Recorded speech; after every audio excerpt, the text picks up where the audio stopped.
This is Mysterioso. I'm your host, Terry Tapp. My guest this week is Dylan Rice. He is a writer for the Indypendent here in New York City, and he's an IWW member. Dylan attended the Labor Notes Conference, which took place in Chicago just recently. I think that was last weekend, right? Yeah, just last weekend. Yeah, I thought so. I listened through Zoom and was really inspired by it. So I want to talk to Dylan about that and just get a little back and forth between us regarding this very inspiring event. So how are you doing, Dylan? I'm doing well, and thank you for having me on.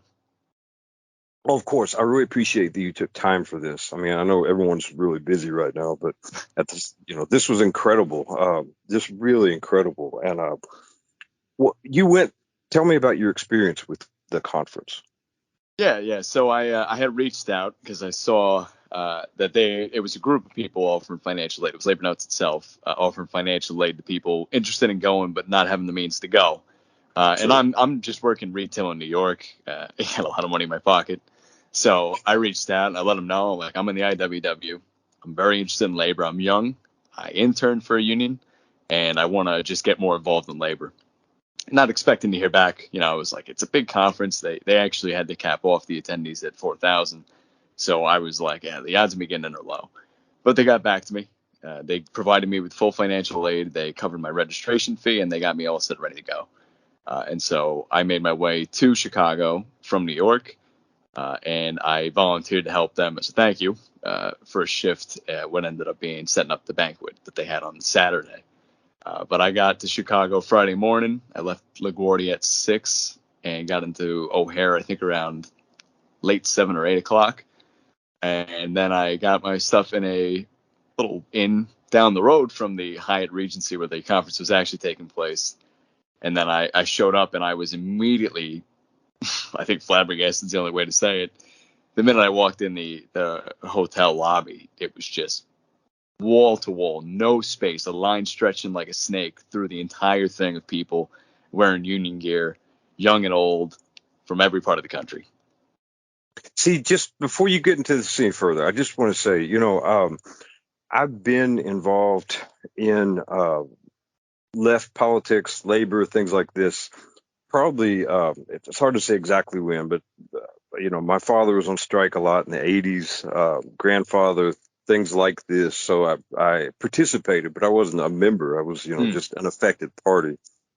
But then in the late 80s into the 90s, and I was very involved, and very involved in the late 90s. I joined the IWW, and I followed these developments. So just for you to say this is to me incredible, because there was a time when any sort of labor or left event was sparsely attended. In fact, I know there was a paper for the Socialist Labor Party back in the 90s, and they were discussing having some sort of meeting, and it was, it was enough people to fill a small room, basically, which is unfortunate. I mean, I'm digging on anyone, but just what you're telling me now is incredible. Go ahead. Yeah, and to that degree, I mean, I think we all can trace the lineage of the resurgence in leftist activity and specifically labor with, the disenchantment with the post-Obama years following the election of Trump and the defeat of Sanders in the primary. I think a lot of younger people specifically got engaged on this idea of what, in essence, again, the United States we're very much behind step of our allies in Europe, and what is leftism in the United Yeah, States. right. Bernie is less radical in some degrees than Franklin Delano Roosevelt. And Very less radical people. yeah, we're basically picking up the pieces of what once was, not something we've never achieved. But America, since the Reagan years, the 70s and the decline of everything that happened with the Great Society, has basically done a reset where the Puritan, capitalistic, hyper neoliberal mentality has dominated for so long. And we're finally seeing the end result of it, which is the decay of the liberties we often take for granted. We're seeing it in the effect of the Trump presidency, even post-Trump presidency, with the Democratic Party essentially being toothless. That everything we were told was possibly going to happen with, Bernie losing to Hillary is very much happening. Yeah. And there's a sense of urgency that I think propelled 4,000 people to show up to Chicago when Labor Notes said previously it's been like 1,000. That's a massive increase. And specifically younger people, it's the generation of post neoliberalism realizing that this is the one way that we can get back to where we should have been, where we were in the late 30s, early 40s, of just concentrated power in the working class and middle class. Yeah, I want to pause on these things because I want to explore them a little. I'm always intrigued about how we pick up the pieces Mm, because my grandfather was a communist, and he, like me, my family's all from Kentucky. He had experience with, as a kid, really, with some of the things that were going on down there in the 30s. But when you get into the 40s, you have a destruction of all that radicalism, as as you were alluding to, and we all know through the McCarthy era and things mm, like this. But I actually saw uh, with my own eyes the takedown of union power by Reagan when he yeah. announced the firing of the Patco workers. And my grandfather said, there should be a general strike. Well, I've discussed this with people that are older than me, not much older even, but more cognizant of that time period. And this was something discussed by many people. Like, what do we do about this? We should be responding. And we didn't. And Yeah. it was the beginning of a total collapse of working class power. And as you pointed out, and here we are. And it's interesting to see, older people, myself, younger people, interpreting these events from different sets of eyes, and wondering how the hell we get anywhere at this point. So yeah, it was amazing. It was like 4 times, as you said, that they're maxing out 1,000. Usually expecting 1,000, and they've got 4,000 people, Mm-hmm. and overwhelmingly young. Yes. Yeah, very much so. And I think that does point to the fact that this movement is naturally becoming what it is in itself. It's not this reactionary response, which is in a way a lot of what Trumpism is. It's the older generation realizing that the failings of what they were promised is coming true. The idea of the trickle down economics. They're reacting in a negative way in the sense of this dream was real. It's being corrupted by Yeah, individuals. We don't really have to explain who the blame is going towards. We all know it's a racial divide, and it's the easiest way it's been done in American history to divide working class people through race. And yeah, so right. it's propagated in that mindset. But I think the youth are realizing that that dream was never true in the first place. We weren't deluded. We didn't have the benefit of the Great Society, the remnants of the New Deal that had made it to the baby boomer generation and even Generation X. We had none of it. We've had this concept of progress festered on us, and this very loose definition of progress, which is clearly not very structural with the way it's being torn down day by day. And the economic reality of just basically being hopeless. We're seeing articles that are entitled Millennials and Gen Z just have to accept they'll never own anything. They will be forever renting, whether it be their property or whether it be media, the idea of streaming and all this stuff. It's just the idea that house and white picket fence idea that built the middle class in the 30s, 40s, and 50s is simply completely fantastical to us now. And now that we're waking up to it, we understand that any of that mobility that was achieved by the previous generations was through organized labor. And All of that's it. why Labor Notes has exploded in attendance. This is fascinating to me to hear because, uh, again, seeing the world now through different sets of eyes, mine, but also hearing, originally from older people and then from, now younger people. I was firmly in the generation we're now calling Generation X, and I saw things crumble in that time period, in the 80s and into the 90s. And I saw the tiniest bit of the 70s, of which I was cognizant. when there was actual like still a strong working class resistance. And I remember how it felt. There was still this remnant of working class power coming from, the not total dissolution of things, trickling through the 60s and such. And I think the 70s had some of the most widespread, massive strikes the country had seen, since the 40s. But then the 80s, like there was a change over that affected the entire country about dismissing ideas that were associated with the left, dismissing anything that was considered radical.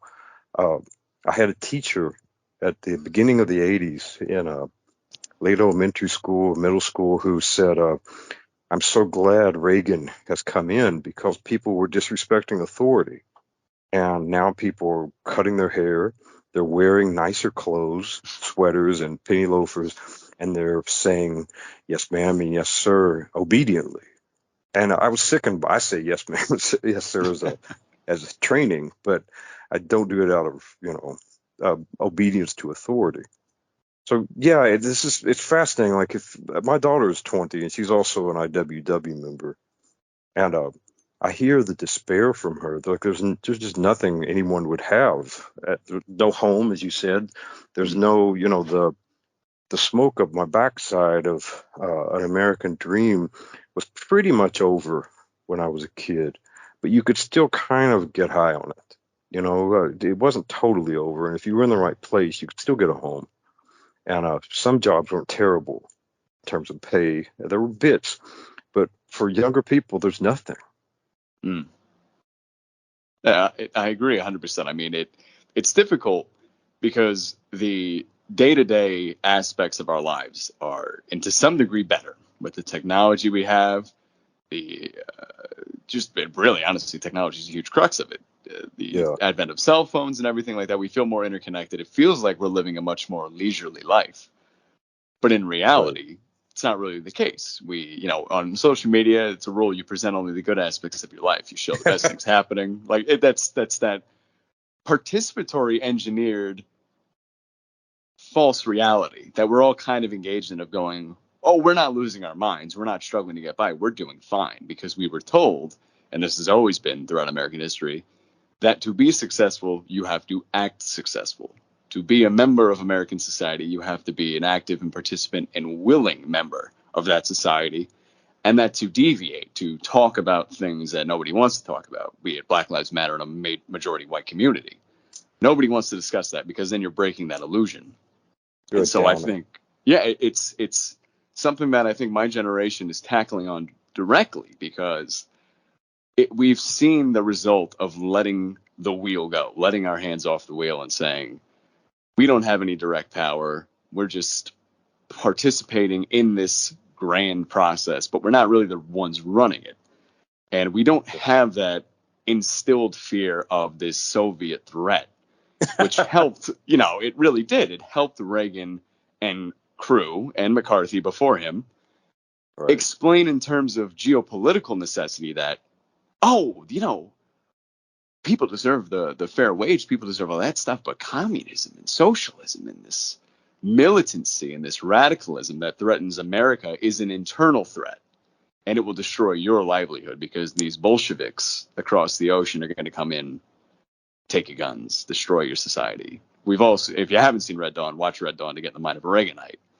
I haven't, but I lived through the era, and people today talk about QAnon and the nonsense regarding that, and it is nonsense. I'm not going to qualify that in any way, but I remember when Hal Lindsey, who hopefully you don't know, but he's still around, I believe, and he was on the History Channel. I was at somebody's place a couple of years ago, or somewhere, it might have been my folks, and I saw him on the History Channel in the 80s. He wrote these books about Armageddon, and they were bestsellers. And people would point out that on Gorbachev's head was the mark of the beast. That lovely birthmark that he sports. His birthmark, it identified him. And this is the thing, not to deviate too much, but just to point this out. Hal Lindsey people gave me his book, his famous one, The Late Great Planet Earth, to read. And in The Late Great Planet Earth, which you should, if you have the time to have this kind of toilet reading, he he pointed out that the Book of Revelations was very clear about the Soviet Union and communism, and how this great battle was coming, and he lined it all up. And so I was shocked that he was on the History Channel because I thought, if I'm telling you that this particular football team was mentioned in the Bible, and then they're no longer around, how am I going to rework myself as a public intellectual with that kind of failure? It's like a lot of these religious movements, some of whom are now mainstream, that have predicted the end of the world over and over enough until they hit a war, or they hit something that they could say, well, that's what I really meant. It wasn't the Soviet Union, it was terrorism or something. Hmm. But the Soviet threat was always an easy thing for people to use, and it was always a burden for people on the left, because they would have to point out that they weren't talking about that. And I remember someone said, my grandfather was talking, and someone that was over in our house said something about the Soviet Union and what happened. He said, "No, I'm not talking about Bolsheviks." And it was a prominent theme. So here we are. It's curious to me too. There's an entire movement of nostalgia for the Soviet Union. I Mm. did a lot of reading in 2020 of some English language books of people who lived there, and there's a movement to that of missing it, basically. And it's very strange to me, because some of it, having lived, been alive when it existed, some of it's almost nonsensical, and some of it's very practical. Mm. But now reading about it, it was compared to what we have, especially what younger people in this country have, it was golden in many ways. Yeah, and for me, especially as a wobbly, I mean, my opinions on anything involved in leftism mainly revolve around labor, and the idea Right. that the best way to tackle capitalism is to have direct socialism, the workers taking over the means of production through syndicalism, these unions, and empowering unions to really form that one big union, that the working class is no longer negotiating, it's dictating surrender terms. That's how I've always Yes. framed things. It's no longer about trying to secure meager scraps, better meager scraps than before. It's getting our share of what we've actually created, which is all of it. We have Yeah. evolved past the need for this type of back and forth with the capitalist class, in the sense that how things are going, even on a technological scale, is that work is becoming obsolete in some degrees. A lot of the Hmm. jobs that exist today are simply there to have employment, to facilitate employment, because Yeah. obviously they're not at any point about to open up their coffers and be like, let's provide a universal basic income. It's not realistic right now. So we're essentially, as a working class, kept in a state of suspension. And it's getting worse and worse and worse. It's a degrading state of suspension. And we're finally waking up and understanding. And I look back to the Wobblies to understand what their situation was at the time, but I am not nostalgic for the past, because they Yeah. lost in the past. They made mistakes that we cannot replicate. I look to the past for context, but I look to the future for what we need to do. And I don't view the IWW as a nostalgia club. I view it as the only solution to the problems we're facing, which is why I'm personally a member. See, what you're saying is beautiful, and I have to tell you why I find it really moving. Um, when I became much more politically involved in the 90s, it in particular with the IWW, let me just point that out. But you know, anarchism, which really attracted me more than Marxism, because Marxism to me was attached to a lot of bureaucracy and Mm-hmm. bureaucratic thinking, whether that's legitimate or not. And it's not ultimately legitimate, but skipping that, I was attracted to anarchism, and anarchists were almost a joke at the time, because it usually meant that you're some sort of punk, that you're some sort of loser, that you don't have your life together. It was goofball to a lot of people, and a lot of anarchist zines and anarchist materials were kind of like that. They were very loosely constructed, etc. When the movement began, especially with the protest movement, they changed and they became much more structured and focused and serious. And you see it, the publication Lumpen, you see it in there where it a lot of it was fart jokes and pulling pranks on people. It was funny and little bits of things like this. But once you actually have Seattle occur and you have a serious anarchist movement taking place that unites with labor unions, that unites with worker solidarity houses and things like this, then it changed. And the IWW at the time, I can actually speak to that.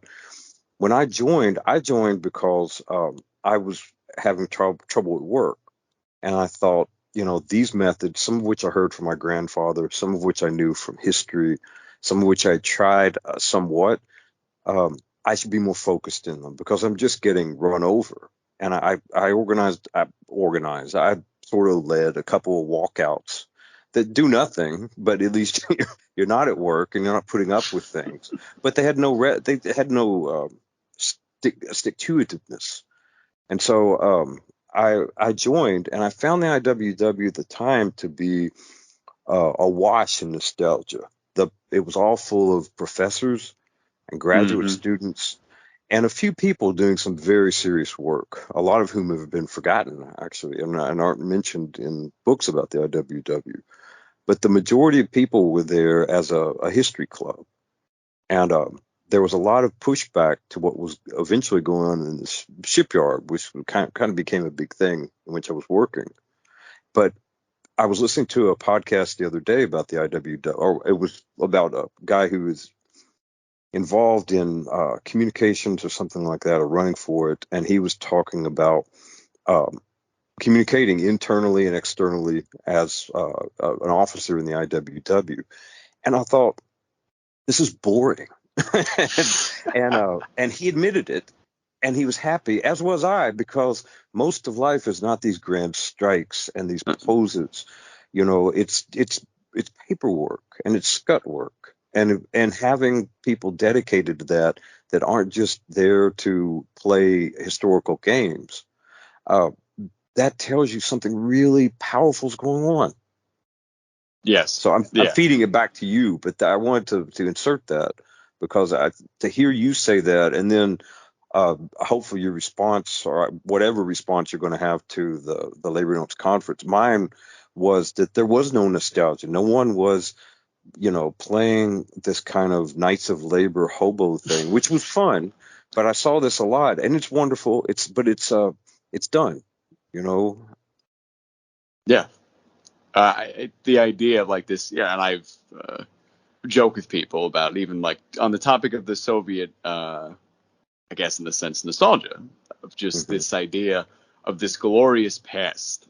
It is just as conservative as conservatism. Yeah. This idea that we have to reach back to the past and go backwards in time to figure out how to go forward when so much has changed since those times. And it's only changing at an exponential rate. And that's by its own nature with technology increasing. It's the hockey stick of progress. It's only going further upwards at a faster rate. And to think in terms of the past is insane. What we need to do is pick the ideas and concepts that worked in the past, adapt them for the future, and also learn from what's going on now. Because if you drop the wobbly from 1905 into Starbucks right now, they would have no idea how to organize it. And that's just a Yeah. fact. It's just a fact. And, I quote Big Bill all the time. I have not read Marx's Capital, but I have the Marx's Capital on my back. All these quotes are great, and they get points across to people. But we cannot be a quote factory. We cannot be a nostalgia factory. We cannot have a red card as a prop. The red card needs to represent power for workers. It needs to put fear in the hearts of capitalists and bulls and bosses and everybody in the way that it did once. And it's not by pretending it's the past. It's by making that future now and actually doing like you said, that the grunt work. Unions cannot just be strike, protest, strike, because unfortunately, and this is a big problem with the left, I've seen it even in the context of abortion rights. People show up for a march, they protest, and they think that cops are taking detailed notes about their concerns, and the politicians are watching and going, you know what, folks, I never thought about it that way. And you go home, and they sign a bill that says, all right, from now on and until the end of humanity, we're going to be the good guys. It's not how it works. It's about really getting involved in the movement, taking a direct hand in these organizations, and molding them to be powerful for the working class. We can't, you can't sign a petition online to get Nancy Pelosi to grow a conscience. It's not going to work. That's not how any of this works. Where I come from a syndicalist perspective is that quite literally the only thing that makes these people move is money. And when we have control over that wealth, we are the ones in control of everything. That's the idea. The working class can no longer just be at the receiving end of these decisions. We need to be making these decisions for ourselves and not reacting. We need to be proactive. You know, I love everything you're saying, and we'll get into details. I mean, we're talking in overarching themes right now, but there's a thing that I'm beginning to hear from what you're saying that I think is a vital point that we keep missing, and that is, I heard a talk. Well, that is working class culture and the daily life that we live and its dedication to these things. I heard a talk by Mark Fisher of Zero Books, who wrote Capitalist Realism, and he was my age. He took his life in 2017, but he said if you went back to the 70s, which is really the last time we had a strong working class presence culturally, what would you see? And one thing you would see is this life lived as working class people. And he began to talk about it. And what he said resonated with me because what he said, I've lived. And what that is this. You had a large union presence in the country. I don't know the numbers, percentage of workers, but my father was in a union. My grandfather was in a union. Most of the neighbors were in unions. Everyone had a union hall, and those, and the unions officiated weddings. Even the Teamsters, Local 89, I lived by that and was a member in Kentucky. You could have your wedding there. You had a little crappy gym you could go to there. You could go and have, they didn't officially recognize it, but a little religious service. You could have a family gathering and host a party there. That's where you did these things. I talked to a friend of mine who's a couple of generations, well, about 20 years older than me, and she grew up in Anderson, Indiana, and she said, it was a big industrial town and everyone was unionized. The union hall functioned as one of the main social hubs, like a church. Yep. And that's why I'm saying, it's just a really stupid point on this, but it does make the point. The steelworkers, of whom my father was a member, had a bowling league, and they had a youth steelworkers bowling league, and you'd bowl against the children of other union members. So as a little kid, I guess a 9-year-old, 10-year-old, I got on the steelworkers bowling league. I mean, you gave it other names, but it was like steelworkers kids, and then you were the Wildcats or the Hawks or something. And I remember sitting there talking with these other little kids, drawing, waiting for my my bowling ball to come up, and you would know that there was a contract negotiation, that people might go out on strike. There was a discussion that was very lively and very boring because it was practical. It was like buying new shoes or taking your car to a shop. Well, this contract is coming up. They're going to offer this. I think this is going to happen. We might go on strike. There's a strike fund. These people are prepared. Somebody needs work. My dad, on one strike delivered phone books. People need some construction work done. This was a very boring daily topic that you might have. And the kids knew this. And Fisher was pointing this out.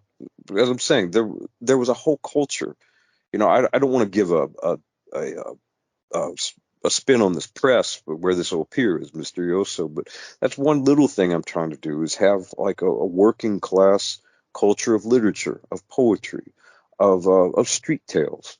So you're not just reading Marx, which Marx is fascinating, but it shouldn't be this dry theoretical work all the time. You should have something juicier and something more attractive, and like Steinbeck even, or Hmm. Dickens. And we that's not really available culturally any more than a union hall where you're going to have your wedding, you're going to have a funeral or whatever you have, but some function like that.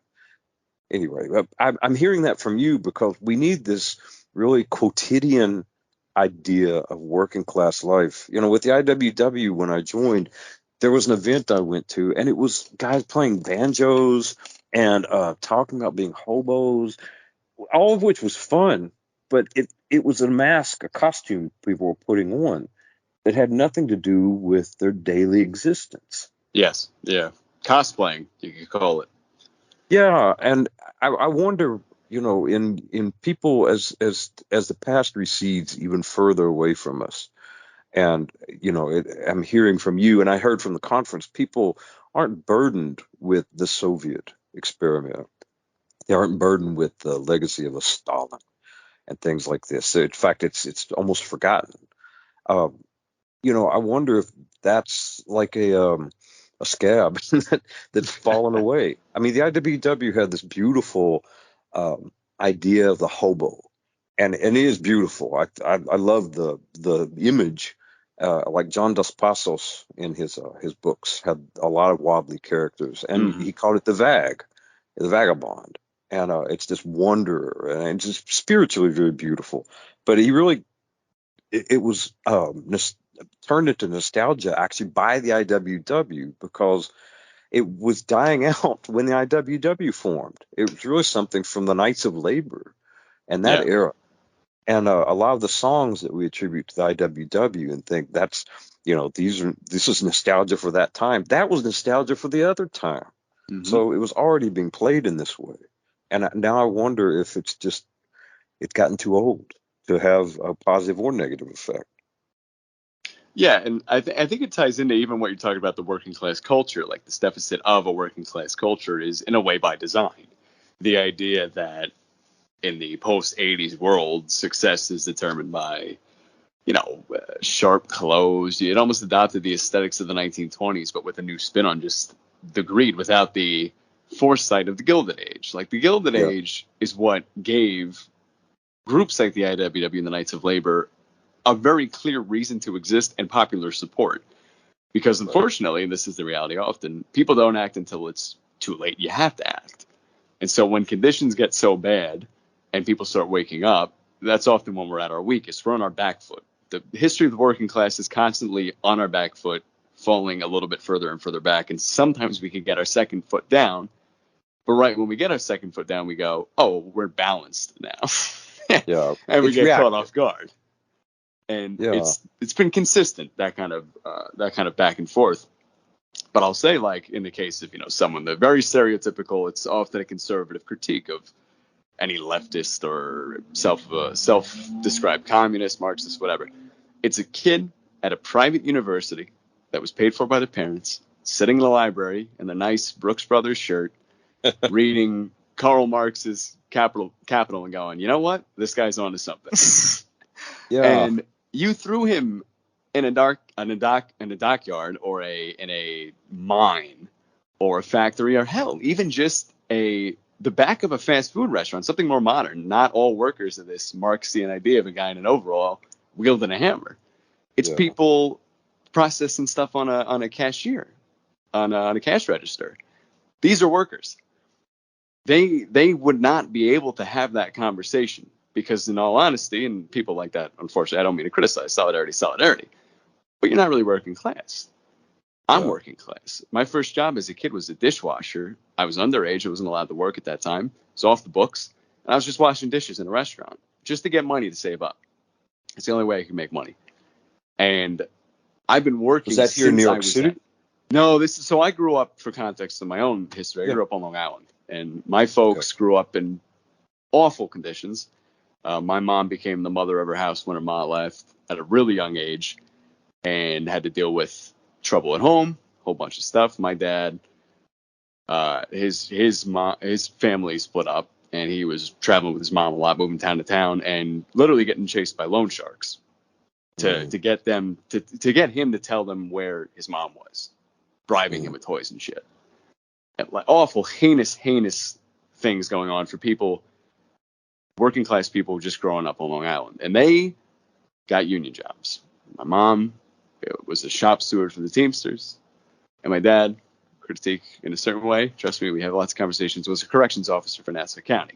It was a union job. And so we were able to put a roof over our heads. And growing up, they were at work a lot. I didn't get to see them too often. We had babysitters often. But steadily as time went on, we got a little bit more financially secure. And we are financially secure. And I've always described to people that what I have is it should be the bare minimum for everyone.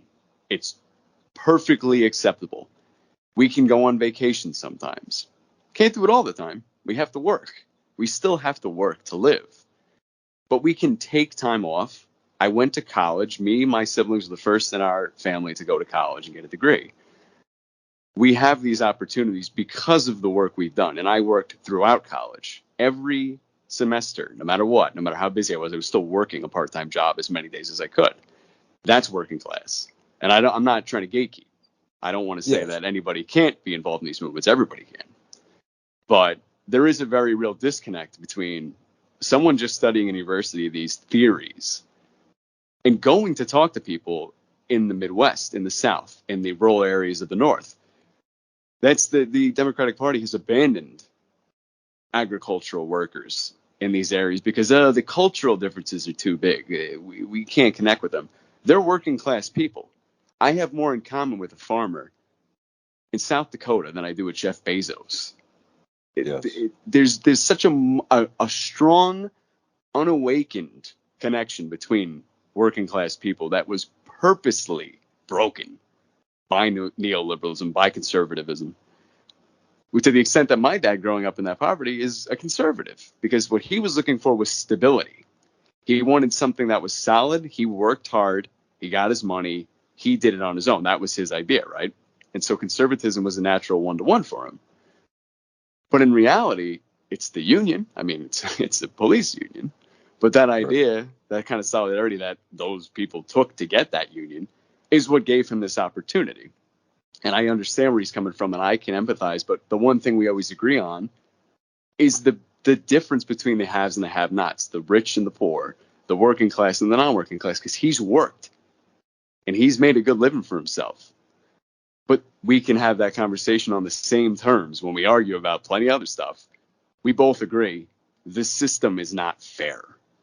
And that is how we connect with working class people. We're all experiencing this system. We've been tricked into geographical differences, religious differences, racial differences. Does not matter. We are all experiencing the existence of economic exploitation, which is how the IWW and its inception crossed these barriers with race, with sex, with locations. It was simple as saying, we're all workers. That's what unites us. The rest we can discuss afterwards. But at the end of the day, how much money are you getting in your pocket? And how much is your boss making? And that is a unifying concept. And one thing, too, you're totally exactly right on this. But another thing as well is that as you were talking about, the people getting together at the last minute, the IWW, and I didn't mean for this whole discussion to be that, but that's fine, frankly. The IWW was formed to be proactive.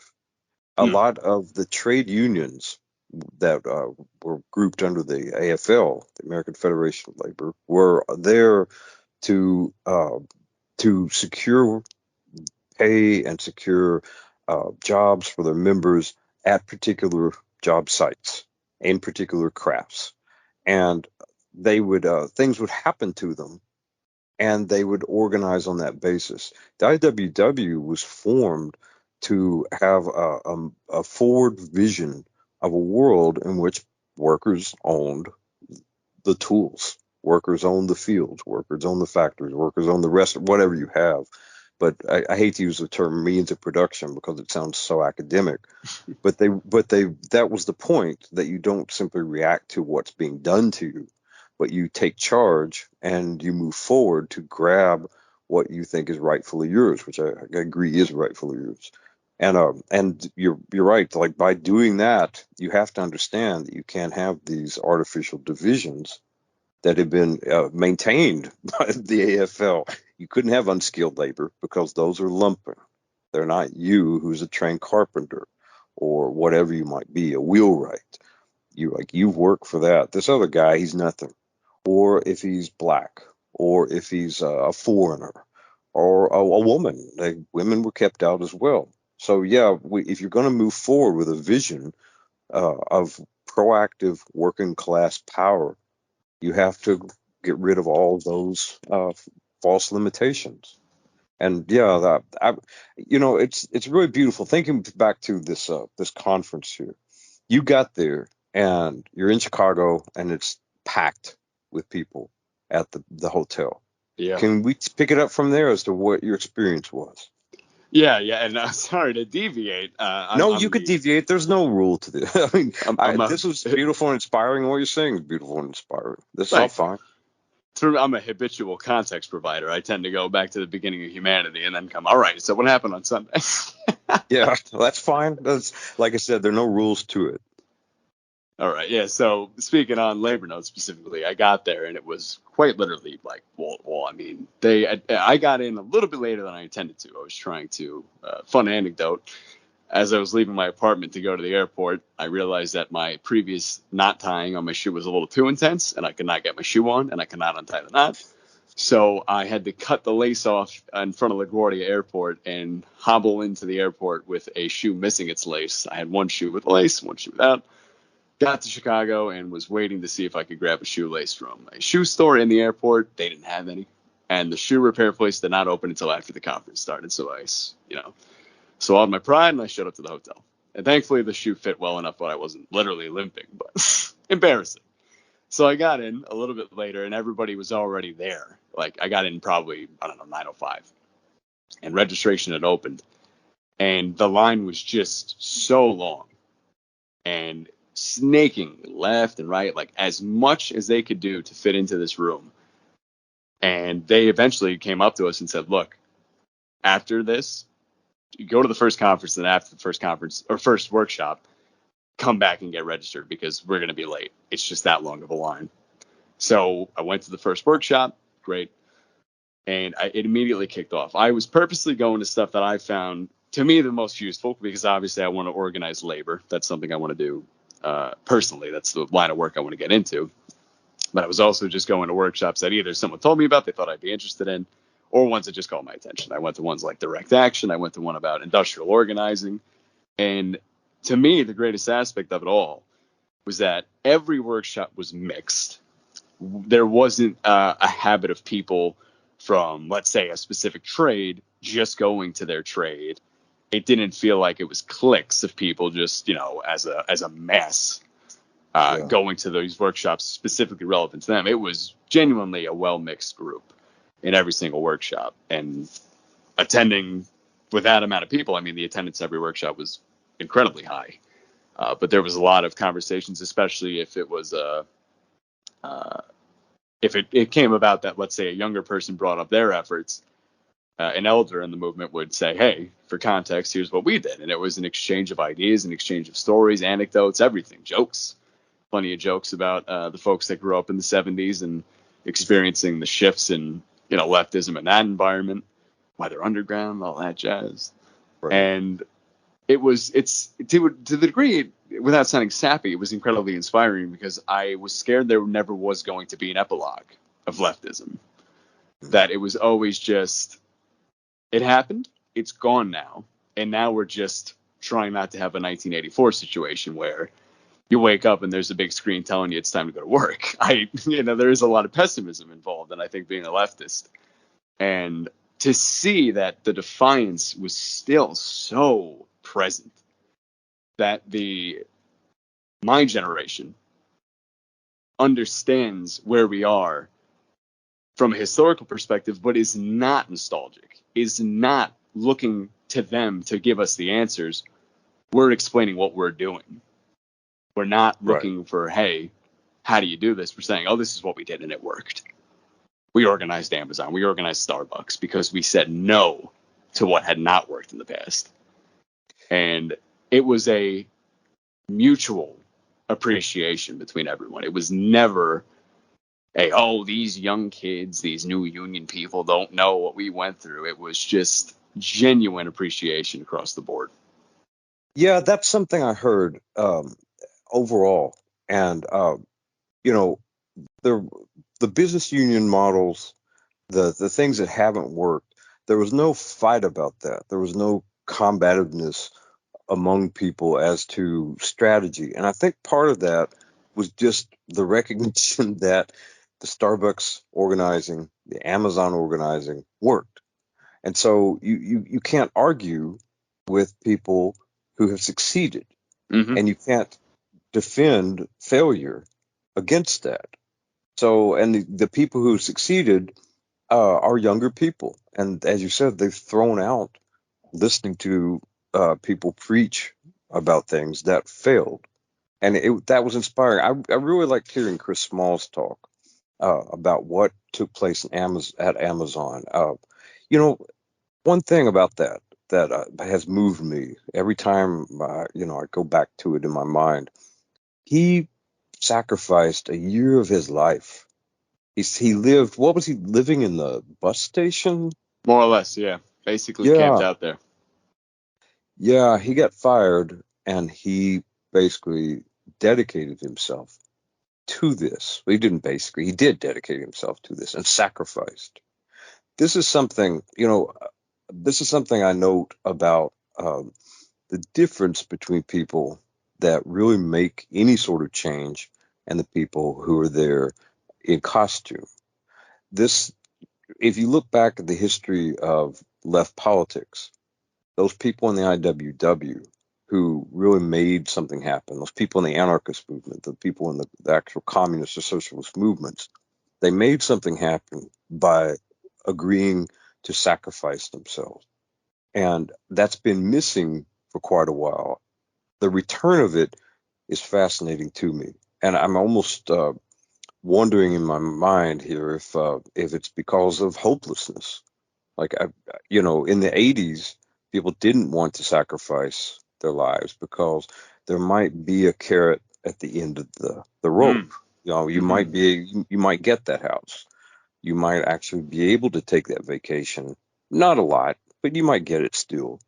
And, you might have a little respectability, a title, a retirement plan. But, if you're younger, all that stuff that you could snort is gone. So maybe the sacrifice becomes practical.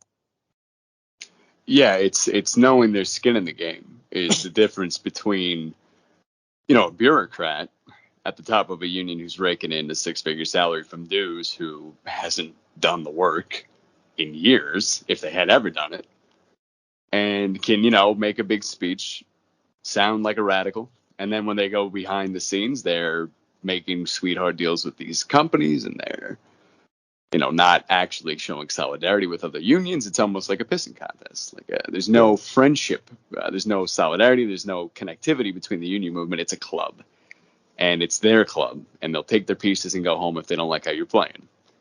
And I think that there is a strong rejection of that, which is fostered out of, and I would never disconnect labor from the racial justice movement, including George Floyd, in the resurgence of Black Lives Matter, because what you saw there was not the same conversations that were taking place, I think, in the earlier part of the decade, in the 2010s, with something like Eric Garner's death, Mm-hmm. which was kind of in a very strict political model of just saying racism is still in existence. The GOP is purveying this type of racism, and it's a just black and white, literally civil rights mentality of just, this is structured racism.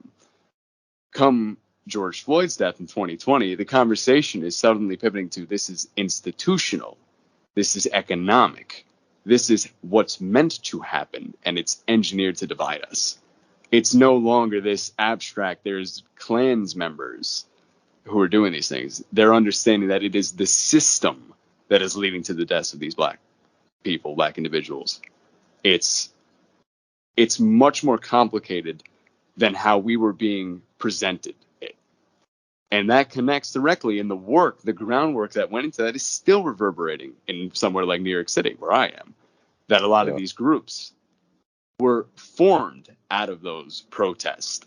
And they're doing the nitty gritty work that the union movement and the organized labor movement did in the past, that actually gets the gains that we lost by, again, taking our hands off the wheel and saying, well, we got our victories. I guess it's going to maintain itself. The price of liberty is eternal vigilance. You can never, ever cede ground, because these people, the enemies, whatever you want to call them, fascists, capitalists, it does not matter. The power havers are never going to surrender. That's why they were in positions of power in the first place. That's why they're in the game. We're in the game because we have to survive. We are literally fighting for survival. I heard something. I went to the showing of the Wobblies a couple of months ago. Time is kind of mixed up in my head anymore. But I went to, the pandemic really screwed things up for a lot of us. But I went to the showing of the Wobblies movie in Seward Park in Manhattan with Cinemaville, and several of the people there were talking about what is essentially budding mutual aid networks. Yeah. And this is a thing that really propelled the left. It propelled anarchism. It propelled communism. It propelled the IWW. And it is this idea that, we have to help each other. And we have these formal or informal networks that allow us to feed each other, to take care of one another's medical needs as best as possible, which used to be very robust, actually. Like there was a workers' insurance among workers, not through work itself, not through any sort of company, but through unions or through a mutual aid network of fellow workers. So I'm hearing some of this, that people are beginning to talk about, and you see it in that culture. We're talking about in the 70s that, in your union hall, you have life, like in the church, life circulating through that, and life events, and people talking about what they might need in terms of help, of assistance. But I'm beginning to see that again, and with brand workers, for instance, in New York City here, like actual institutional, foundational structures that are allowing working people to help themselves. But yeah, let's do this. Tell me some of the conversations that happened. So this event, you have Chris Smalls, you have people with Amazon, you have people from some of the Starbucks unions that are popping up everywhere. It doesn't seem to be covered in the news much, but they're smaller because the actual Starbucks locations themselves don't hire a lot of people per location. But there are tons of them coming up. And I heard someone say, where was this? It might have been at the conference, but they said, the IWW organizing of a decade ago at these Starbucks is really what you're seeing come to fruition now, whether it's officially wobbly or it's not. It's coming to the surface as an actual organizing success. And all of this is a previous way of doing organizing. It's not what we learned, in business unions from 1985 or something like this. But what was your experience talking with people at this conference, the informal type of networking? I hate that term, but you know what I'm saying. Yeah, that's my biggest thing. This is not any conference like the ones I've been to previously. I've done, the dog and pony show of, the kind of classic networking that a lot of people unfortunately have to do, including myself. And This was much more on the level of, how'd you get involved in the labor movement? Genuine questions of what brought you to this? Why do you find interest in it? Where do you see yourself aligned? Lots of different perspectives. I mean, we had Trotskyists, we had Marxist Leninists, we had anarchists, we had syndicalists, we had everybody. It's Big Tent. And oftentimes it leads to hassles in the left movement. I mean, conservatives have plenty of disagreements, but they're lockstep more or less. They kind of know how the game works. Organized Yeah. power in numbers. They'll have their arguments after the fact, and I'm sure they're looking forward to that. But the left is always having those arguments before anything gets done. You can look to Spain, anything. There's a million examples of it. But I think that, and you pointed to it, that there was this type of unity. At no point did I want to get on a grandstand with a bullhorn and go, business unionism and craft unionism are goddamn destructive, and any contract won by those unions is a joke, and the workers should throw off the, blah, blah, blah, blah, blah. That was not what this conference was about. The conversations I had with people are, what are you doing? Have you won? What are you doing that should be done differently? It was like a carpenter talking to a fellow carpenter about their craft. I really had that impression. I'm glad you said that. It was very practical. Yes, it was a business conference of people who hate business. That's the best way to phrase it. Of people who realize that we're not here to trade pity stories. We're not here to reminisce about the strikes at the Passaic textile factory. We're not here to mourn the Triangle Shirtwaist factory. We're here to make sure that shit, mind my French, never happens again. Yeah. And that we are the ones controlling the narrative now. We are the ones who are finally going, labor it never died. It licked its wounds and took a break. And we needed to kind of have that sobering moment of, oh, this can be taken away from us, to realize that we can never let it be taken away again. And so the conversations I had were very, very much in the line of just, what's it like at your workplace? What even brought you in? I talked to a gentleman from Texas who's a laborer down there. He does work in pipes in buildings and construction. And that's a worker.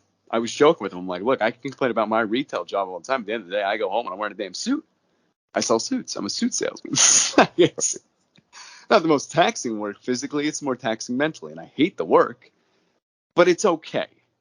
And to know that in a state like Texas, which is going through its own issues internally with politics and the effects that has on organized labor, to hear someone explain, I'm at my union and they were, very leftist, critiquing Bernie from the left. This person works in Texas. That just dispels that myth that at some arbitrary border, the people there are different. We were having discussions on how important labor was to us, and we come from completely different worlds. And that, to me, was the most vital aspect of this conference, because it's the first conference since the resurgence of labor, if we're going to call it that, in the post-pandemic world, is that we all were doing this stuff, and we're like, hey, online, this is going on. What's happening? What is this? And we're kind of talking in this abstract way. This gave us the opportunity to really connect and explain we're on to something here. And it's no longer a theory. It's no longer this abstract, disconnected movement. It is a strongly connected movement, to the extent, and as a wobbly, I'm looking forward to see it, that you have this generation of people coming into leadership positions within these unions, these new unions, these traditional unions, as the membership becomes more my generation, you're going to see solidarity that you hadn't seen previously, because we're getting that rank and file mentality down now. And we're making sure that the work being done is done collectively. I really felt what you're alluding to there about the practicality and the technical focus of this overwhelmingly. I read a lot, and I love to think about big problems and abstract problems. So I all of the big left superstars, I've read them, or I am reading them, or etc. But at the same time, these problems are day-to-day, quotidian, ground problems that have to be dealt with in usually a very boring way, even though they might have these grand, heroic, movie-esque, cinematic upswings. And to hear the practicality of people's focus was really inspiring. I'd never encountered that. My experience, my experience with labor notes from years ago was about a very doctrinaire leftist type thing. I don't want to go further because it's just negative and it's pointless. But it was this old school sort of thing about Trotsky or something, which might have significance. I mean, especially, this is you talked about these squabbles among people on the left, and you know, I've been in environments where people want to choke each other because of some disagreements over what libertarian socialism versus anarcho-syndicalism is, and there's no reason to have these discussions because you've lost everything. So exactly what pie are we dividing up? In the Pyrenees in the 30s in Spain, you actually had a distinction between council communism and anarcho-communism that had significance in those communities, and you had driven the fascists out. So yeah, you could have these discussions, but we don't need to be having them. We really have no serious left in the United States. So to have any sort of, theoretical discussion about how you're going to distribute uh, labor, the fruits of labor from someone, has no meaning. So this is beautiful. What do you see? What do you see going forward, like as a focus on this? You've obviously you worked with people, you met people, and spoke with people at the conference, and it was, like you're saying, it's really inspiring to hear this. I couldn't get enough of it. So, what do you see going forward? What were people talking about is a next step? I think that in general, and a lot of it has to be in general because it was just such a wide-ranging conference. I think the joke of the day on Sunday was that I could have stayed here another week. Yeah, We were annoyed that it was only 3 days. I don't know if you could ask anybody who's gone to a conference for work if they'd want to stay longer, and they would say, "Oh yeah, I'd love to learn more about the best practices in market economics. I work for a trust fund." Or so, there's nothing yeah, really. There's nothing like this. And I saw somebody describe it. I forget where this was, like Labor's Coachella.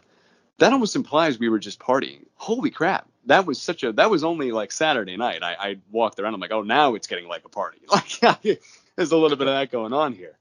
But day to day, hour to hour in these workshops, you might as well have been having this collection of some of the greatest minds in this country in the labor movement from so many different backgrounds, from so many different worlds, coming together to really just go, what's the next step? Because I think that was the main, kind of like the sword hanging over our heads is, okay, you have this moment, you've made Howard Schultz a little uncomfortable. You made Jeff Bezos, look behind his back once or twice, but they're not sweating yet. They're not at the point where they're really gonna. And I explained it. This is like kind of a somewhat pessimistic take. Is we're winning when they start bringing the gun thugs back. There are no gun thugs right now. There were no gun thugs at Columbia when the student workers were on strike. Those will come when we're winning. They'll yeah, start getting more aggressive towards us. We're not winning right now. We are simply getting that foot back on solid ground. We're not on the back foot entirely. We're starting to get our footing back. We're winding up a punch. That conference was the winding of the punch, in my opinion, of explaining, okay, we have this movement started. We have this. How do we keep that fire burning?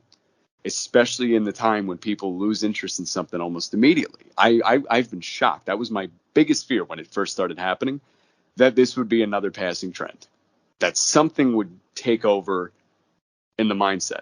And it has been inspiring that even with everything going on, including Roe v. Wade, including everything going on with the Supreme Court in general, everything that's happening in this very chaotic world of ours, inflation, yada, yada, yada, the labor movement, internally and externally, is still clearly growing. We are on an upward trajectory. Nothing has impeded it so far, and it's new, it's fresh, it's young. This might age like milk, this conversation. But right now, we're on an upward trajectory. And I think the main point of discussion for us was, what is the next step? And to me, my take on it, and obviously I'm slightly biased as a wobbly, is the idea that it's going to be more democratic than it's ever been before. Sean O'Brien being elected as the head of the Teamsters, the Teamsters Democratic Union, and basically threatening the lives of the heads of UPS and yeah. other Right. companies that the Teamsters represent, is an indication that this was half his union. Now they're saying this. It is a very, very clear shift in mentality. And it is a mentality that was necessary to continue the trend of my generation getting involved, because my generation is simply sick. And you're seeing it in the response to what happened with Roe v. Wade. I saw it on the streets in the protest. It's no more, oh, the Democratic Party will save us, so we got to send money to the Democratic Party. There were chants about, fuck the Democrats. Yeah. They screwed us by not addressing this. We're done negotiating. It's no longer a passive role. We're activated. We're not going to let a rep represent us. We're going to represent ourselves. And see, this is. Oh, sorry. I was just that going to was insert. to give it like a final. It is just a much more democratic movement. It's a much more rank and file led movement. Yeah, and I feel what you're referring to with Roe v. Wade. You know, one of the sad things that's happening right now that's actually potentially an opportunity for something good is that there's a crisis of perception management occurring. The Democrats are always there as the good cop. They are there to mitigate the nastiness of capitalism and to say, we're going to allow you to have to marry whom you want. You won't have health care and you won't have a good job. You won't have a future maybe, but you will have that freedom. Or you could smoke weed if you want, but you won't have these other things that are necessary for a decent human life. You could smoke weed, and they were always offering that if you didn't vote for this corporate, horrible, anti-union, uh, backstabbing Democrat, Roe v. Wade would be overturned, and you wants to fight for it. I got an email the other day. I think it was. I don't know if it was right after or before the revelation of the repeal, and they said something about we can still force Susan Collins to live her values. Please donate $25 so that. And I thought, it's nonsensical. Like it doesn't even the statement doesn't make sense to force someone to live their values. And how are you going to do this anyway? It doesn't make sense. Like the whole turning Biden to the left. What are you even talking about? I knew this was nonsense, and some of us have laughed at it and been enraged about it for years. But you referenced the Soviet Union board. That was a thing for years when I was a kid. Well, if you don't do this, the country's going to be taken over. If you don't do this, you're going to have this slide into this authoritarianism and so forth. And even when we were all clearly already sliding that way for other reasons, and the Soviet Union became, in many ways, as capitalistic as the U.S. without, but with healthcare and things like this. But clearly, like this was a ruse so that you give in to the good cop, or you could be a monster and a fool and just give in to the bad cop and be a racist and all the rest immediately. But now it's very difficult to talk about any reward from participating in this game, this circus, because it's all being taken away.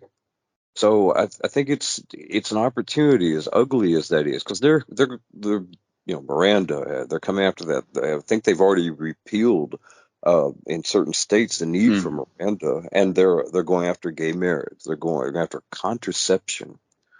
I mean, they're just pushing everyone off a cliff. So there's nothing really they can offer, and if they're not doing anything about climate change, uh, they've already taken the future off the board. So yeah, it's this ugliness presents itself as a potential opportunity, and I see that. We've been talking about an hour here, which is a pretty good length, but we can let's. Do you have anything to add as we kind of wrap up on this? Yeah, if you're even closing, just to give it a nice little bow. Sort of closing. I mean, we don't have to, but it's a good length, and I really I'm intrigued by what the future is going to hold on this, which I guess just to look at that, what's the next step in terms of conferences, in terms of meetings, in terms of any follow up from what you picked up at Labor Notes? I think that, to me, the main takeaway from it was that The most important aspect of this type of work is that it has to be engaging. It has to directly meet people face to face and meet them on their level and go, hey, this isn't, you don't send money to an email. That's not how this is ever going to get fixed. And again, people are waking up to that reality that no one is coming to save us but ourselves. We're the only ones who can actually put that line in the sand, because at the end of the day, Bezos and crew can literally lift off on a spaceship. They're never going to experience the horrific effects of climate change. They're going to disproportionately affect working class minorities. We are the only ones with the ability to stop ourselves from receiving the worst of it. And it requires direct action. It requires mutual aid. It requires community organizing. And all of it's interconnected. We're finally kind of putting the pieces together of what we viewed as different movements as unified. And I'm coming from the perspective that organized labor provides the best way to achieve all of our goals. We can address climate change through organized labor. We can address racial divisions through organized labor. And I think my generation, with the help of the generations before us, are getting to that point where we're starting to understand, and what the Wildbies have been saying for a long time, is having the hands of in the working class, having the working class have the, excuse me, if you wouldn't mind editing that, I got caught up in my words. Go ahead. I got stumbled on my big pronunciation. And as an IWW member, the idea that the union had always deposited is that one big union of all the working class people together can make the world stop. We put our hands in our pockets and we have the capitalists whipped. It is true. It was true then and it's true now. And I think that mentality is going to become very clear as time goes on. Is there another high point in terms of like a conference or a gathering that you see coming up? Oh, that's a good question. For a specific event, I think that we're going to see the big box retailers. We're seeing Starbucks, we're seeing Amazon, and now Apple is in the fray. Chipotle is trying to unionize now. I know I saw that there is a filing going on. Mm. We're seeing these impossible to escape brands facing organized labor. And what might be viewed through the lens of some people, which is not true. Trust me, I've seen the Chipotle workers. I've seen these folks. They're all different age groups, all different backgrounds, all different ethnicities and races, all different education levels. It is very, very diverse. But we're going to see more and more impossible to ignore unionization efforts that's going to have to culminate in a mass unionization effort. There is simply no way to contain this type of momentum if we maintain it. Where we're going to see labor notes probably have to have more than one convention every 2 years. I was considering writing to them being like, you just increased your attendance by times 4. You might as well start holding this. I would almost recommend, twice a year, but that might be pushing it too much. But we clearly need to keep this momentum going. And I think that seeing these wins, another really big win in a big company that everyone knows, hell, Tesla. If Tesla unionizes, I mean, that puts Elon Musk right in the spotlight. He's been hogging the spotlight to do his little, spouting of his own beliefs, but we're going to make him sweat if we unionize Tesla. So there's really just, I would never say a movement's defined by one moment. I think it's easy to view it in that lens, but it's almost better that it's not right now, because then people could say, oh, we did it. Oh, we achieved it. Or, oh, that's the end of it.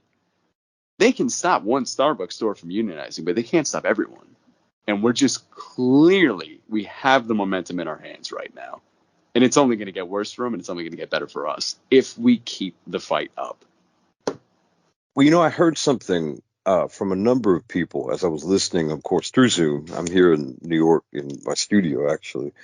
But what I heard a number of people say, two things that really affected me. One is people were talking about just what you said, not only unionizing a particular store or a particular plant or whatever, a particular warehouse, but joining these efforts together. And I think if you're actively working on these projects, you're going to hit upon that idea. And that idea is classical left power. That's where the anarchists in the United States in the early 20th century, late 19th, the communists that were before that and after that, the actual grassroots communists, not the Soviet Union and such, were talking about taking these efforts and weaving them together so that you have an actual base of working class power. And if you want, you can shut a city down, you can Yeah. shut a country down, and eventually, in this dream, which may be a reality at some point, you shut a planet down and change it through doing that. And I heard people talking about that. I thought, when I've heard this before, in many cases, it's been in reference to a book, in reference to a particular writer, or somebody from 1910, 11, who, and I'm not knocking that. That's wonderful. If I have any effect in the world and there is a future and someone references something wonderful I did or created or said, I hope that, I can have a positive effect in that way. But I don't want to be like these people, someone that, you can use to beat people with this dogmatism and nostalgia. And so these people did wonderful things, but wonderful things lie ahead as well. And so I love the fact that people were talking about this older plan that's genuine and very powerful, but not referencing that nostalgia and that dogmatic academic uh, study of what happened, but talking about this as a practical plan for tomorrow that we should be looking at, because it's logically, this is what you do. You organize a Starbucks. What's the next thing? You organize the next Starbucks, and then you talk to the people at Chipotle, you talk to people at Amazon, and you start weaving them together. What do you think? This is the second thing, and we can take this as we go out, but I'm not against electoral politics. I'm not someone who wants to focus on electoral politics. So I'm not agnostic about it. I think anything that helps working people have power is good in that sense. So if electoral politics helps us, great. But there was talk of the need for a workers' party. Uh, can you talk about that and talk about like conversations you had? And if you want to dismiss or praise the idea, I don't. It's totally up to you. No, I'm happy to talk about it. I have my own takes on it, and of course, everything I say is biased to some degree from my own experiences and my beliefs. But I can Sure. say I have practical experience in the world of electoral politics because I ran for office. I ran What for did you run for office, office as? I'm sorry. state assembly on Long Island. I ran in District 8, and I ran as a Democrat. And Okay. at that time, I was, trust me, delusioned, like any disillusioned as anybody else. And I did it obviously because in our country it's a two-party system. It's a completely arbitrary system. There's nothing democratic about the United States. It is so blatant in how undemocratic it is, to the extent that the Supreme Court can essentially invalidate a person's existence because they felt like it. And Yeah. what can you do?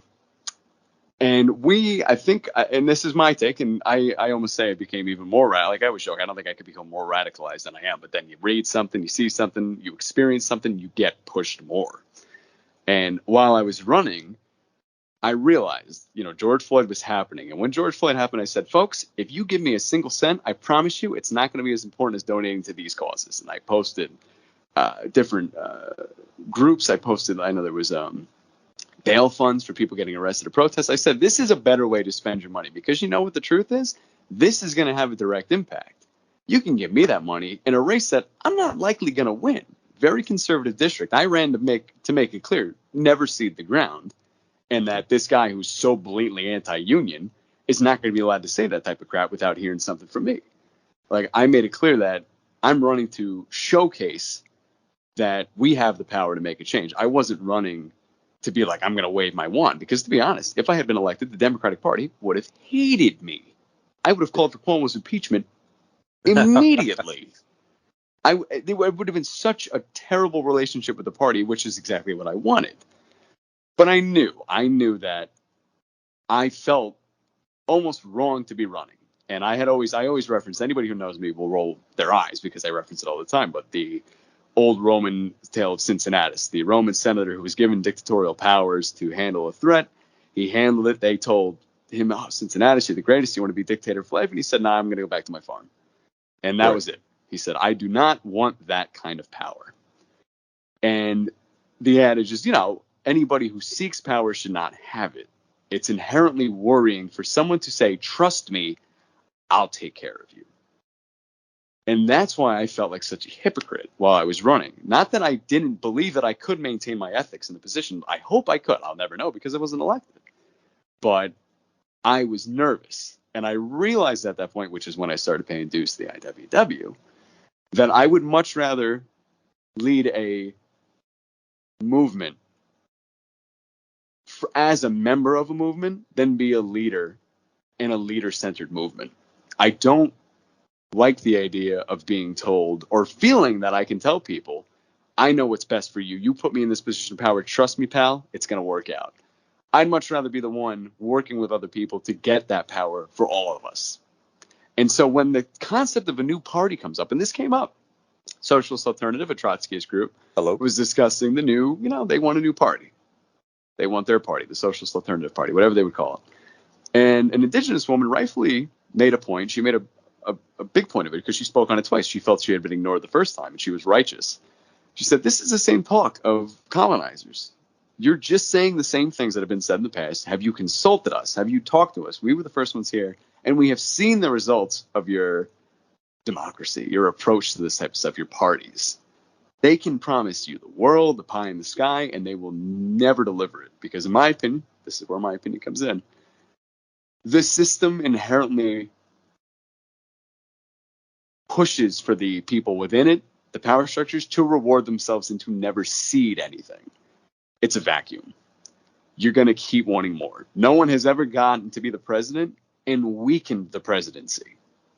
It's only gotten more powerful. Congress has never pushed to expand itself. Like the House is so small compared to what it should be to represent the American people because they don't want to, because then they have less power.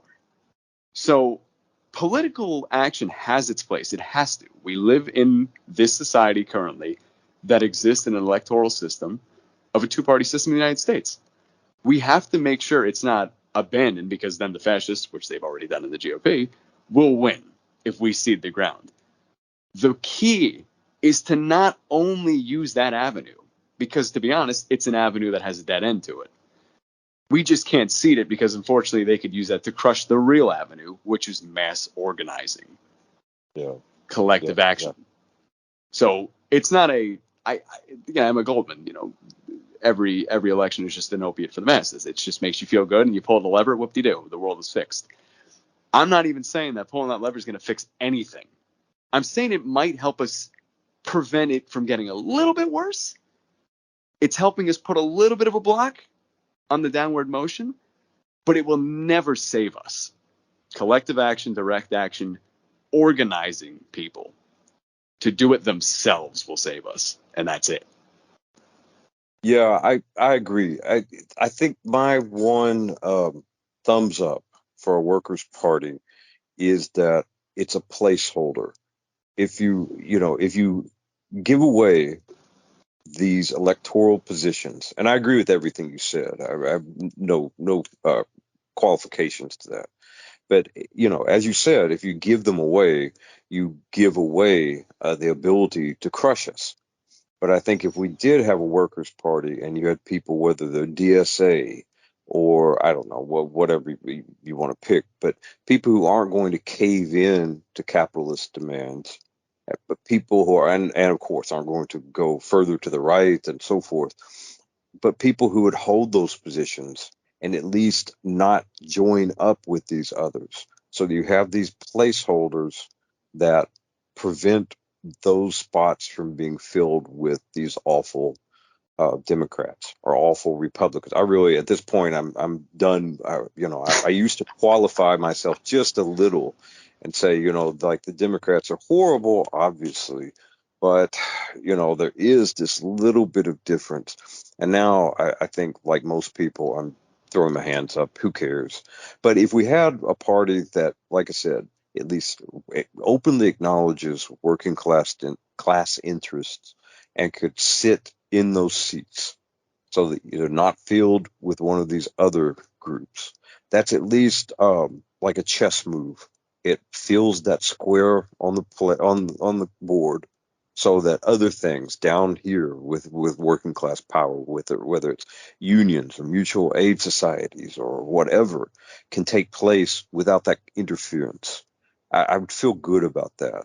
I'm intrigued. I've always been intrigued by this talk of a workers' party because it's such a weird minefield to enter.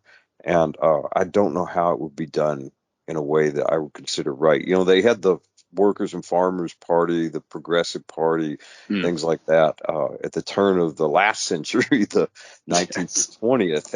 And when they looked threatening, they were chased and burned basically, you know, by Gilded Age interests. You know, just like the Knights of Labor kind of fell to pieces on things like greenback movements, you know, about the Yes. Yeah. dollar, anti-gold or pro-silver or whatever, all that, you know, which is largely nonsense, I think. But regardless, like there were the IWW too. It's, you know, it was attacked obviously by the Palmer raids, but then it started blowing itself up in the 20s as well with, you know, internal squabbles, EP and Fortray and things, and I think at this moment, I would prefer to have the opportunity of blowing up a wonderful thing than, you know, not having a wonderful thing at all. So a workers' party, I'm for in that limited sense that I think it could occupy those seats and prevent these others from getting in, and they would at least have to pay this open lip service. You know, somebody told me, I've forgotten who said this. It was someone much older. They were talking about corrupt union corruption in the 70s. And the point they made, I said, well, a lot of these people were taking more money than they were supposed to get and were enjoying a lot of like under the table benefits and things. And I almost remember this person was a man, and he said, you know, the thing is that there was such a working class movement and there was such union strength that even if you knew this guy was a corrupt SOB, he still had to do the right thing. Basically, he stuck his hand in the pie a little extra. He was taking a little more than he should have. All true, but basically he's still kind of doing the right thing because he knew that you're watching him and he's got to toe the line to some extent. And after that, as you go into the 80s and things got weakened horribly, working class power was weakened after Reagan's move. They could do whatever they want because people were in this you know, rear guard retreat sort of thing. But this is really changing, and I was so inspired with that Labor Notes conference. And like you said, you know, most of these things you want to be over. I mean, you listen, you participate, you attend, and you think, you know, what am I going to do for this party, and what can I do afterward, and you know, how much more time is this going to involve? But you know, even as I'm not attending, but I'm listening, you know, through Zoom. I thought, wow, you know, I could spend more time listening to this. It's just wonderful to hear people this excited and this really doing things, successfully doing things. It's life changing. That's the only way to maintain any movement is to actually provide deliverables, to have action goals. It cannot just be abstract, which I think is what turned a lot of people off to certain movements in the past, is that you're just talking in abstracts. Yeah, With labor, it's easy to provide a win. It's said, how much money did you get in your pocket before you had a union? How yeah. much did you have healthcare benefits? Like there is clear, tangible victories to be had within labor, which is why if the movement is maintained correctly, it can sustain itself. Solidarity unionism can keep that energy and passion behind the movement so it doesn't become one of bureaucrats. We learn from the mistakes of the past and we're making the improvements to make a better future. You know, I think that's a good place to end, but I want to suggest something publicly, and maybe you and I could talk about this, other people in the city, and then maybe outside of it. But I had this idea that I worked on before that was successful in a very limited way. And it was, what would you do to proactively push things forward in terms of working class power? How would you build very large, successful mutual aid networks? How would you have, at least like a network of worker-owned businesses that could interact? We did this in Louisville very briefly. A bunch of Wobblies created this thing called Red Horse. And Red Horse was a construction company. It was, of course, worker owned, and we were allotting, like, if you did more work, you made more. I mean, of course, but like, if you put more hours in, and you were more intensively involved, we'd pay you a little more. And it was successful. It just, people got distracted and did other things, but it could have been an ongoing thing, and we could link that with something like here. You could have, construction, rehabbing, cleaning, a bakery, things like this that could begin to interweave. And then, again, a mutual aid society that could link up with that. You're really looking at a rebirth of successes before in a new context. I wonder how, like, not only how we could do those, but also, like, what other ideas could be put into practice that could add to these union movements that are becoming successful, just to further strengthen the foundation of this dynamic, this momentum. But that's for a future. I mean, you and I could talk about, maybe we'll get people together for another episode on that particular topic, like practical, workable things like this. But Yeah, that would be great. Dylan, thank you so much for taking your time, man.